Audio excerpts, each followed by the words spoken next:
सीकर जिला कलेक्ट्रेट में राज्य सरकार की फ्लैगशिप योजनाओं को लेकर बैठक का आयोजन किया गया। इस बैठक में नवलगढ़ पुलिया और नवलगढ़ रोड पर भरने वाले पानी की समस्या के निवारण की मांग को लेकर लक्ष्मणगढ़ विधायक गोविंद सिंह डोटासरा और सीकर विधायक राजेंद्र पारिक के बीच जमकर बहस हो गई।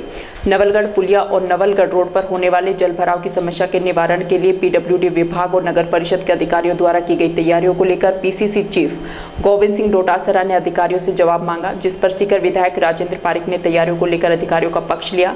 इस दौरान गोविंद सिंह डोटासरा ने सीकर विधायक को अधिकारियों से बात करने की बात कही, जिस पर सीकर विधायक ने अपने विधानसभा का कार्य होने का हवाला देते हुए पीसीसी चीफ से बहस करने लगे और लक्ष्मणगढ़ विधायक से अपना विधानसभा क्षेत्र संभालने तक की बात कह डाली, जिस पर लक्ष्मणगढ़ विधायक गोविंद सिंह डोटासरा ने शहर के नवलगढ़ रोड पर उनका निजी आवास होने और भारी परेशानियों का सामना करने की बात कही। इस दौरान लक्ष्मणगढ़ विधायक और सीकर विधायक के बीच जमकर तू मैं और बहस हुई। दोनों की बहस को देखते हुए प्रभारी मंत्री शकुंतला रावत ने बीच बचाव करने का प्रयास भी किया, लेकिन करीब 15 मिनट तक बड़ी मीटिंग में दोनों के बीच आपस में जमकर बहस हुई। बैठक के दौरान खंडेला विधायक महादेव सिंह, नीमका थाना विधायक सुरेश मोदी, फतेहपुर विधायक हाकम अली, सभापति जीवन खां, कांग्रेस जिला अध्यक्ष सुनीता गठाला, जिला कलेक्टर डॉक्टर अमित यादव सहित जिले के आला अधिकारी मौजूद रहे। मीटिंग हुई है। फ्लैगशिप योजनाओं में तो आपने देखा कि आपका अभी दूसरे तीसरे नंबर पे नाम आया है सीकर का, बाकी तो आगे है सीकर। हर राजस्थान सरकार की जो भी योजना है, चाहे महंगाई राहत कैंप में जो सुविधाएं दी जा रही हैं, जो कि एक ढाणी और गांव और कस्बा और बड़े शहर राजधानी में जो राजस्थान के मुख्यमंत्री जी की 10 योजना है, जिसमें 100 यूनिट तक बिजली फ्री है। आप ये बता दीजिए कि कौन सा घर ऐसा है जो अनटच है। और अब तो ये भी चला कि भाई अपना बिजली का बिल ले जाए, कोई गलती से रह रहा है उसको भी उससे जोड़ा जाएगा। और खेती के लिए किसान को 2000 यूनिट तक बिजली फ्री दे रहे हैं, वो भी अपना बिल ले जा करके जुड़ सकता है। और जो उज्ज्वला से जुड़े हुए योजना से वो अपनी गैस की पासबुक ले जाए और वो जुड़ सकता है, उसको 500 रुपये में सिलेंडर मिलेगा। अन्नपूर्ण योजना के तहत उसको किट मिलेगा एक। और ये बहुत सारी योजनाएं, चाहे जो विकलांग है व्यक्ति वहीं अपना सर्टिफिकेट बनवाए, वहीं पेंशन चालू हो जाएगी उसकी। और वृद्धावस्था पेंशन, विधवा पेंशन अब 1000 रुपये हो गई है। पालनहार 1500 रुपये पेंशन हो गई है, अगले महीने से चालू हो जाएगी उनकी। ओल्ड पेंशन है। तो ये सारे RGHS है, ये सारी जो योजना है, राजस्व विभाग के जो काम हो रहे हैं वहाँ पर गाँव में, तो ये एक बहुत सराहनीय कदम है कि गाँव के व्यक्ति को ऑफिस के चक्कर नहीं काटने पड़े। ये माननीय मुख्यमंत्री जी की जो सोच है उसको साकार करने का काम कर रहा है महंगाई राहत कैंप। और माननीय मुख्यमंत्री महोदय खुद भी लगभग मेरे हिसाब से 2 दर्जन से ज़्यादा जगह वो जिलों में गए हैं जहाँ की उन्होंने कैंप अटेंड किए। उससे एक ऊर्जा, ये पूरे राजस्थान में एक मेले की तरह से महंगाई राहत कैंप लग रहे हैं और उसमें काम जनता के हो रहे हैं। मैडम, बजट घोषणाओं में सरकार ने खूब घोषणाएं करी। आपके विधायक ने भरी मीटिंग में आरोप लगाए कि 2022-23 के काम नहीं है। आपने क्या कार्रवाई करी पीडब्ल्यूडी के अफसरों पे आज तक? आप देखेंगे कि जो काम होने चाहिए, जो छोटे बड़े काम है, जो बड़े स्तर के काम है, जैसे ओवरब्रिज के काम पे जिसपे की चर्चा हुई है आज माननीय विधायक महोदय ने जो आपस में चर्चा करी है, तो वो बड़े काम है। और इतने बड़े काम जिसमें कि रेलवे विभाग भी शामिल है, उसमें जब भारत सरकार का जहां रोल आ जाता है तो वो अधिकतर मैंने जितने भी रिकॉर्ड उठा करके देखे, चाहे यहाँ के हों, चाहे राजस्थान के हों, चाहे सीकर के हों, तो जो पुल का जो मैटर है नवलगढ़ का जो पेंडिंग है, उसमें रेलवे विभाग कभी परमिशन देता है, कभी नहीं देता है, कभी भारत सरकार नहीं देती है। आपने देखा कि कुंभाराम लिफ्ट योजना का है तो हमने DPR बना के भेज दी, उसको वापस से कोई ना कोई पॉइंट लगा करके भेज देते। तो जो जहां भारत सरकार से जुड़ी हुई कोई भी अगर उसमें जुड़ जाती है तो वो हमारे काम ज्यादातर पेंडिंग है और उन्हें भी हमारा प्रयास रहेगा पूरा करने। नहीं, अगर काम तो कैसे होंगे? नहीं, मिसिंग लिंक तक के कोई जो अभी मैंने देखा, रिकॉर्ड भी मंगवाया, मैंने पूरा चेक भी करा है। तो जैसे 10 सड़कें हैं तो उसमें से लगभग 7-8 बन गई, किसी में 4 बाकी है, किसी में 2 बाकी है। अब वो किस कारण से है, आज उनसे रिपोर्ट ले ली है। अगर इस तरीके से कोई काम नहीं करेगा तो अगली मीटिंग में जल्दी रख के, मेरा रहेगा 15-20 तारीख से पहले मीटिंग रख के उनके खिलाफ कार्रवाई की जाएगी जो अधिकारी काम नहीं करेगा। DMFT का एक इश्यू है कि 2-2 साल तक कलेक्टर साहब मीटिंग नहीं बुलाते हैं। और नीमका थाना विधायक का आरोप है कि मेरे इलाके से 75% पैसा आता है और मेरे को 1 रुपया नहीं दिया जाता है। इसमें ऐसा कोई वो नहीं है कि भाई जो डीएमएफटी का जो फंड होता है उसको सरकारी काम के लिए अस्पताल है, कोई विद्यालय है, कोई मेडिकल कॉलेज है, आपने देखा कि मेडिकल कॉलेज में ही वो पैसा खर्च हुआ है, तो उसको ऐसी जगह पर भी सरकार के काम में ले सकते हैं जो कि व्यक्ति की मूलभूत आवश्यकताएं होती हैं, तो वहां पर भी लगा सकते हैं। उनके वहां पर भी खर्च हुआ है, ऐसा नहीं है कि नीम का खाना में खर्च नहीं हुआ है, वहां पर भी खर्च हुआ है। आप लिस्ट उठा करके देखेंगे तो वहां पर भी खर्च हुआ है। अभी मीटिंग के अंदर पीसीसी चीफ गोविंद सिंह डोटासरा जी और राजेंद्र पारिक साहब आपस में विकास को लेकर आमने सामने हुए। ये आपस में वही क्या है क्या नहीं है वो तो आपस की बात है, कोई बड़ी बात नहीं है। ऐसा तो आपस में कोई बात हो तो तर्क वितर्क कर लिया तो कोई बड़ी बात नहीं। क्या तालमेल नहीं है या अफसरों को बचाने के लिए ऐसा हो रहा है? सब कुछ तालमेल है, थोड़ा बहुत आपस में डिस्कस कर रहे थे, वो आपको ऐसा लगता है विवादित, तो ऐसा नहीं है। अध्यक्षता में मीटिंग हुई है सभी मुद्दों के ऊपर, चाहे बजट घोषणाएं हों, चाहे पिछली मीटिंगों की अनुपालना रिपोर्ट की बात हो, चाहे अन्य जो भी जनता से जुड़े हुए मुद्दे हैं, जो विकास के कार्य, ऐतिहासिक विकास कार्य स्वीकृत हुए हैं राजस्थान की सरकार और मुख्यमंत्री जी ने बजट में किए हैं, उन सब के ऊपर चर्चा हुई है।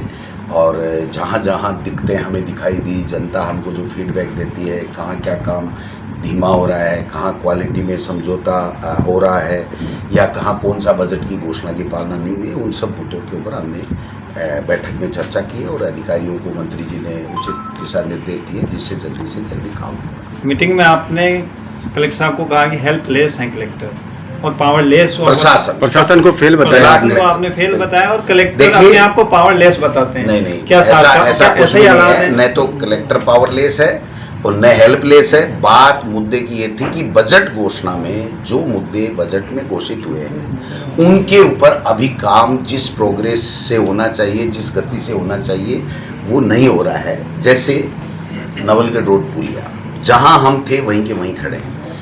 ये जो जगमालपुरा की बाईपास, जहां हम थे वहीं के वहीं खड़े हैं। सीवरेज का काम भी बहुत धीमा चल रहा है, जो अमृत योजना में जो है वो भी बहुत धीरा चल रहा है। आज मैं लक्ष्मणगढ़ से एमएलए हूँ, लक्ष्मणगढ़ में 95% सीवरेज का काम हो गया, जबकि सीकर बहुत बड़ा हमारा डिस्ट्रिक्ट हेडक्वार्टर और अब तो संभाग हेडक्वार्टर बन गया। तो हम चाहते हैं कि जो लोग बसे हुए हैं उनको सारी सुविधाएं मिलें।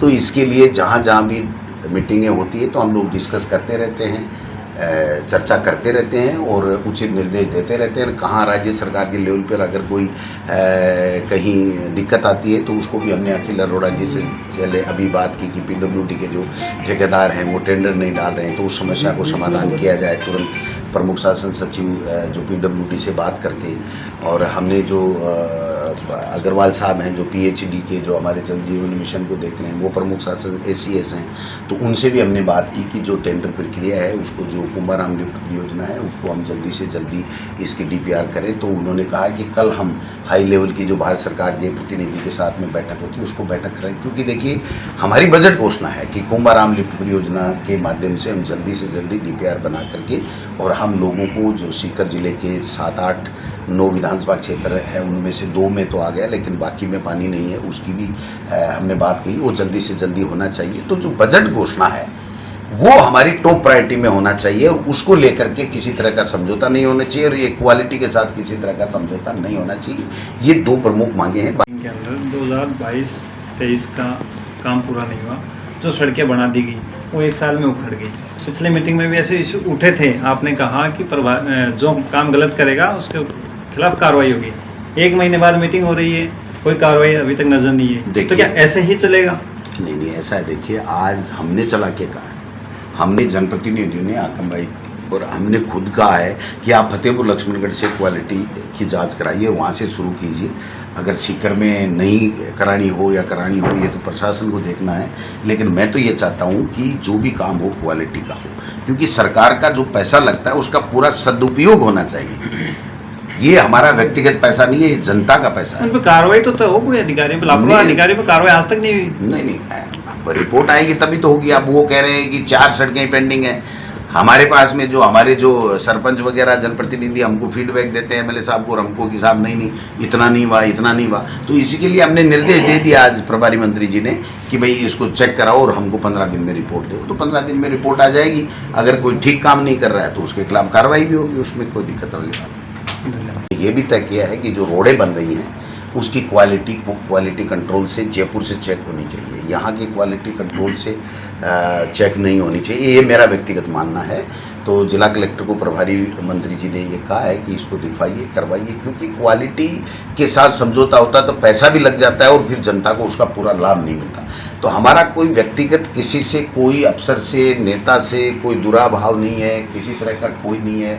हम तो साथ बैठ कर के खाना खाते हैं, बैठते हैं, चाय पीते हैं, सब विधानसभा में साथ बैठते हैं, संगठन में साथ मिल कर के काम करते हैं। लेकिन जो मुझे आज रवैया थोड़ा सा जो लगा, मैं पारिक साहब मेरे बड़े हैं, बहुत ही आदर करता हूं मैं उनका, मैं उनके पैर छू के नमस्कार करता हूं। लेकिन जब बजट घोषणा के बारे में चर्चा करें तो वो व्यक्तिगत उसको लेकर के और कह रहे हैं कि मेरे अधिकारी के आप लांछन लगा रहे हो, तो मैं समझता हूं कि ये उनकी जो है, उनको हो सकता है कैसे महसूस हुआ। मैं पुनः क्लियर करना चाहता हूं कि हम किसी अफसर के व्यक्तिगत रूप से खिलाफ नहीं हैं। अगर काम करेगा तो पीठ थपथपाएंगे, काम नहीं करेगा तो उसको हम लोग कहेंगे। इसलिए उनको कैसे गलतफहमी हुई मैं उसको दूर करूंगा। ये मेरे से बड़े हैं, मुझे कोई दिक्कत नहीं, व्यक्तिगत रूप से मिलकर तो मैं उनकी शंका है उसको दूर कर दूंगा। मैं नए नगर परिषद के खिलाफ हूँ, न मैं UIT के हूँ। हम सब लोग एकजुटता के साथ में चाहते हैं कि राजस्थान की सरकार और मुख्यमंत्री जो बहुत अच्छे बजट ला रहे हैं, अच्छा पैसा आ रहा है, सीकर की जनता को संभाग मिला है, तो ऐसे में यहाँ की सड़कें ठीक हों, सौंदर्यीकरण हो, पानी की व्यवस्था हो, सीवरेज की हो, इसमें सब लोग लगे हुए हैं। पारिक साहब भी काफ़ी प्रयास कर रहे हैं, हम कोई उनकी कोई ये नहीं कहते कि वो प्रयास नहीं कर रहे हैं। लेकिन आज उनको गलतफहमी कैसे हुई कि हम लोग किसी अधिकारी के खिलाफ कह रहे हैं। मैं पुनः आपको क्लियर कर देता हूँ, अधिकारी के कोई खिलाफ नहीं होता। अधिकारी हमारा भी नहीं होता है, किसी का नहीं होता है। अधिकारी अपना होता है, अपनी नौकरी करता है। कोई की डिजायर से कोई कहीं आ जाता है, इसका मतलब ये नहीं है कि वो उस कह दे तो वो उसका गलत काम कर दे। कोई गलत काम नहीं करता है। तो मैं समझता हूँ कि संवाद हुआ तो अच्छे के लिए हुआ होगा, तो निश्चित रूप से अब इससे और निखार आएगा और जल्दी से जल्दी सबको एक मैसेज जाएगा कि हम सब जनप्रतिनिधि और सारे लोग जो है, हमारी सरकार जो है, वो जनता के मुद्दों को लेकर के हमें जहां टकराने की आवश्यकता है हम टकराने हैं, लेकिन हम मनभेद नहीं है। मतभेद किसी बात को लेकर के हो सकती है, गलतफहमी किसी बात को लेकर के हो सकती है, वो दूर किए जा सकते हैं। बट जनता के मुद्दों को हम सबको एकजुटता के साथ में उठाना चाहिए और जनता के काम करना चाहिए। ऐतिहासिक बजट राजस्थान की सरकार ने हमको दिया